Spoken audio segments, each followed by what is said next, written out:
Hola a todos. Bueno, aquí otra vez les recuerdo mi nombre, Esteban Langlois, una de las docentes a cargo del curso. Bueno, en esta oportunidad vamos a hablar de karma. Este es un video que va a tener como función resumir un poco los conceptos que se fueron tratando.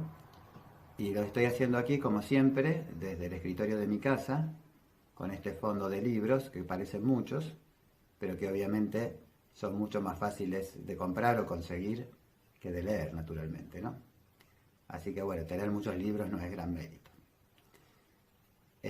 Bueno, y entonces vamos a recurrir una vez más a la metodología de ir diagramando en un papel las ideas a medida que las vamos desarrollando. Así que, bueno, a escribir un poquito. Bueno, como dijimos en la introducción, vamos a hablar del concepto y de la ley de karma. Vamos a centrar bien el papel. Muy bien. Karma es una palabra sánscrita que está presente desde el comienzo prácticamente del pensamiento hindú. Es decir, que en los textos más antiguos ya figura esta idea. Sin embargo, en los más antiguos de todos los textos de la India, que son los Vedas, de donde deriva prácticamente todo el pensamiento de esta cultura, no existe la palabra karma, sino que una idea similar está contenida en el término rita. Rita, que significa orden. Y vamos a tener esta palabra acá de orden bien señalada. Por otro lado, en la Grecia antigua se habla del concepto de necesidad, homologándolo con lo inevitable. Algo que ocurre necesariamente, es decir, que no puede evitarse. Y luego la palabra karma en sí mismo, que también se la relaciona con la traducción al castellano del término ley o también acción. Ley y acción. Bueno, desde el punto de vista esotérico, vamos a ir anotando acá al costado, decimos que todo tiene una causa. Es decir, que no hay nada que ocurra al azar. Y que también todo tiene un efecto. Es decir, que cualquier acción que ocurra va a tener una consecuencia. Es decir, que de la concatenación de causas y efectos es que se construye la realidad en la que vivimos. Por eso se habla de una primera causa, en la filosofía griega sobre todo, que podría decirse que es el uno, del que hemos estado hablando a lo largo de todo el curso, que pone en marcha una serie de causas que tienen a su vez efectos, y esos efectos son causas de otros efectos y así sucesivamente. Y esta serie de causas y efectos es lo que se llama el ciclo de necesidad. ¿Por qué? Porque es inevitable que un efecto siga a la causa que le dio origen, que a su vez va a generar otras causas y así sucesivamente. Pero esta primera causa es la que genera lo que llamábamos el caos primordial o la homogeneidad original donde no había manifestación, un universo que se manifiesta siguiendo un determinado orden. Eso es lo que da orden, y ese orden es lo que también se denomina, ya a través del término karma, como ley o acción. Pero más allá de este juego de palabras que estamos aparentemente poniendo en escena, lo que quiero que recuerden es que tanto orden como inevitabilidad como ley son términos que nos remiten al concepto oculto sobre el cual no nos cansamos de insistir, porque es lo más difícil de incorporar para los estudiantes, es que esto es algo impersonal. Impersonal. Tanto escribir con la computadora me olvido de cómo se escribe mal. Es decir que no hay una entidad, un yo un dios o quien fuera que dice, como fulano hizo algo mal, entonces lo castigo, sino que las consecuencias de una mala acción van a tener un determinado efecto, tanto sobre las personas sobre las cuales uno ejecuta esa mala acción, como sobre aquel que las ejecutó. Vamos a suponer una persona que roba desde una moto la cartera a una señora, obviamente le hace un daño a la señora por el estrés psicológico más la pérdida de los elementos que le sustrajo. Pero por sobre todas las cosas, se hace un daño a sí mismo, rebajándose y denigrándose y atrasándose en su evolución espiritual.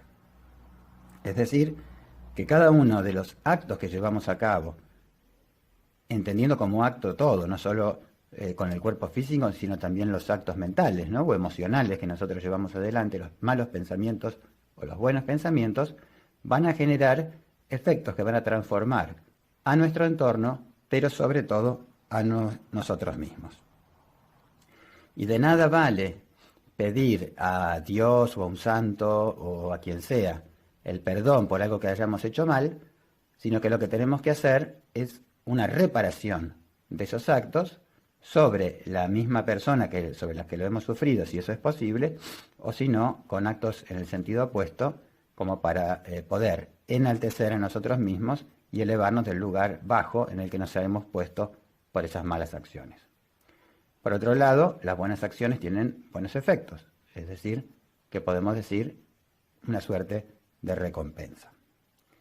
Pero este concepto de consecuencias inevitables que sufrimos o de las cuales disfrutamos a través de la aplicación de esta ley impersonal e inalterable e inmodificable, nada puede quitarnos, digamos, un karma. Si hemos hecho algo mal, solo nosotros podemos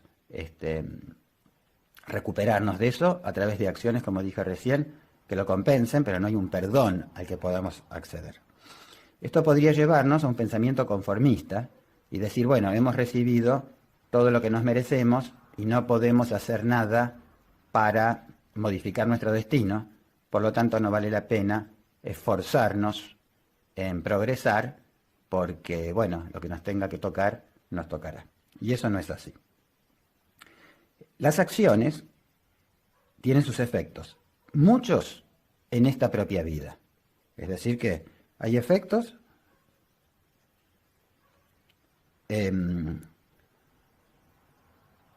que se perciben en la propia vida. Es decir, yo hago algo en esta vida y cosecho los efectos en nuestra propia vida, y eso lo vemos con bastante facilidad. Hacemos algo y después sufrimos o nos beneficiamos de esa consecuencia inmediatamente. Pero hay otras cosas, hay causas que tienen su efecto en otras vidas. Y muchas veces es muy difícil saber cuál va a ser el efecto de una determinada causa que ponemos en juego. Hemos visto muchas veces a lo largo de nuestra vida cómo una pequeña mala contestación o apresurado o el no dar respuesta a lo que nos piden genera en los otros un problema mucho más serio del que hubiéramos imaginado, porque subestimamos el poder de la palabra o del gesto que hemos tenido, ¿no? Y muchas veces decimos, pero no era para tanto, cómo se ofende, qué susceptible. Estos son pequeños ejemplos de la vida cotidiana en las cuales se manifiesta lo difícil que es medir el efecto completo de todas nuestras acciones. Hay un ejemplo en la filosofía de la India que dice que una señora, voy a ponerlo acá chiquitito, una señora, ¿no?, va a ver al dios Krishna, y le dice que había perdido en la guerra a sus 5 hijos, es decir, sus 5 hijos habían muerto. Y que ella era lo suficientemente espiritual como para poder ver 50 de sus vidas anteriores y no encontraba en ninguna de ellas causas kármicas suficientes para justificar esta terrible pérdida. Y el Dios le dice, si fueras capaz de ver tu vida número 51, si fueras lo suficientemente espiritual como para ver 51 de tus vidas pasadas, verías que en esa vida 51 tú aplastaste de una manera cruel y despiadada a 5 pequeñas hormigas. Sí, señor, 5 pequeñas hormigas. Y eso puso en marcha causas y efectos kármicos que terminaron en esta vida haciéndole perder sus 5 hijos.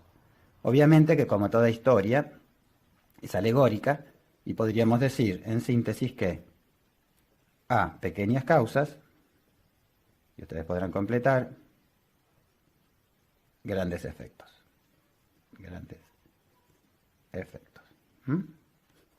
Como moraleja. Muy bien. Volvamos a nuestro punto anterior de cómo una causa puede tener su efecto en una misma vida o también puede tener su efecto en otras vidas. ¿Y cuáles son los efectos que pasan de una vida a otra? Bueno, básicamente podemos decir que se resumen en uno solo. Y es lo que yo llamo las condiciones del nacimiento. ¿Y qué son las condiciones del nacimiento? La época en la que uno va a nacer.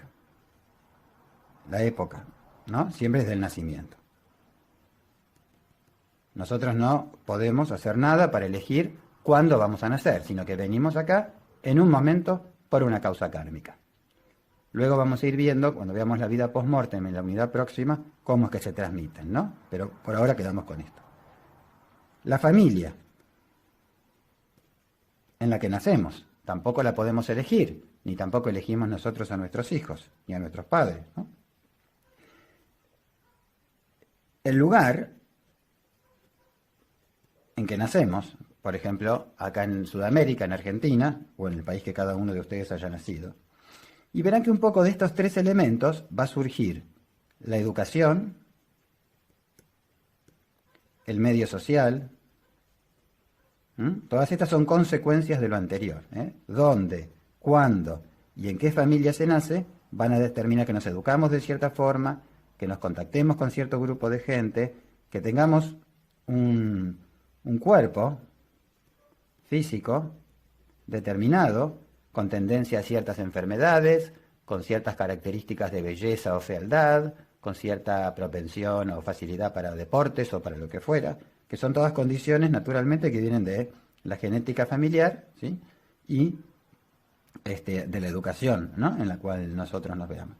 Bueno, y acá podríamos esta lista ir expandiéndola, utilizando un poco cada uno su criterio, de cómo estas son las condiciones inalterables que nosotros vamos a heredar como consecuencia del karma de vidas pasadas. Ahora bien, nosotros podemos,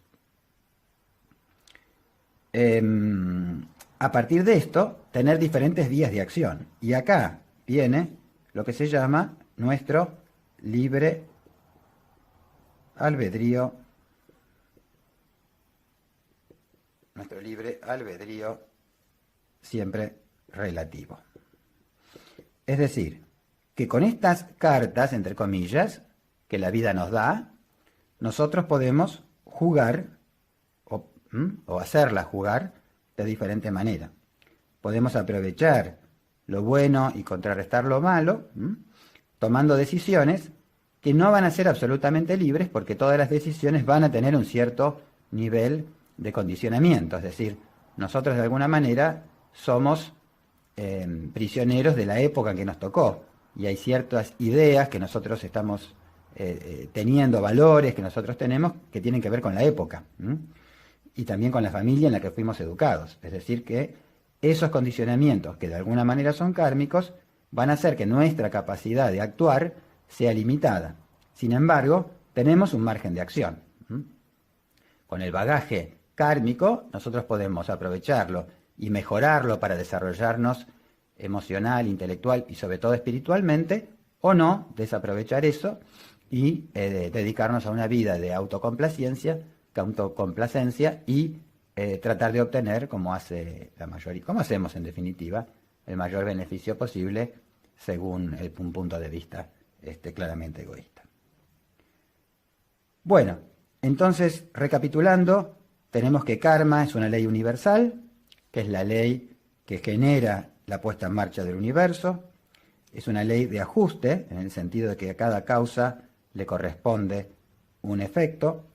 Esta ley es impersonal, por lo tanto ineludible, y no hay manera de modificarla si no es a través de actos que nosotros llevemos a cabo. No hay rezo, oración o pedido que pueda alterar nuestro karma. Estas acciones se pueden ver en la propia vida, muchas de ellas, y es cuestión de autoobservarse para darse cuenta, o en otras, pero el karma, digamos, de nacimiento inalterable, es el que corresponde a estas condiciones en las cuales venimos, y el libre albedrío relativo es aquello que nos va a permitir poner en juego estos elementos kármicos con los que nacemos para, en un sentido o en otro, para bien o para mal, podríamos decir, simplificando un poquito. Pero recuerden, por último, que no todo aquello que nos toca es un merecimiento personal. Es decir, muchas veces el libre albedrío nuestro genera sobre los otros ciertos nuevos efectos que no estaban sembrados como elementos kármicos anteriores. Es decir, nosotros hemos llevado una determinada vida en esta encarnación y en las previas, hemos puesto y sembrado causas cuyos efectos se están manifestando ahora. Pero muchas veces vamos a sufrir a lo largo de nuestra vida los efectos que han sembrado otras personas utilizando este margen de libre albedrío del que les contaba recién. Es decir, que ellos siembran nuevas causas cuyos efectos nosotros sufrimos sin haber sido responsables directos de ello. Así como también los demás sufren efectos de causas que nosotros sembramos como consecuencia del uso de este libre albedrío relativo. Por lo tanto, y ya para terminar, tenemos que ser conscientes del verdadero poder transformador de nuestro pensamiento y de nuestras acciones, que son consecuencia del pensamiento. Y que toda realidad en la que vivimos es una realidad cuya modificación está en nuestras manos y no depende de nada más que de nosotros. Por lo tanto, yo creo que este es un mensaje extremadamente esperanzador y que hace del hombre, como dicen los textos, el artífice de su propio destino, ya que nuestro bienestar futuro, nuestra salvación y el bienestar de los demás no depende de la voluntad de un Dios ni de nada en particular, sino de nuestra propia decisión y de nuestra propia autodeterminación. Espero que este video haya sido claro y que les sea útil para tener un poco un resumen conceptual de cuáles son las ideas teosóficas acerca de karma. Hasta la próxima y seguimos con la unidad que trata sobre reencarnación y vida post-mortem.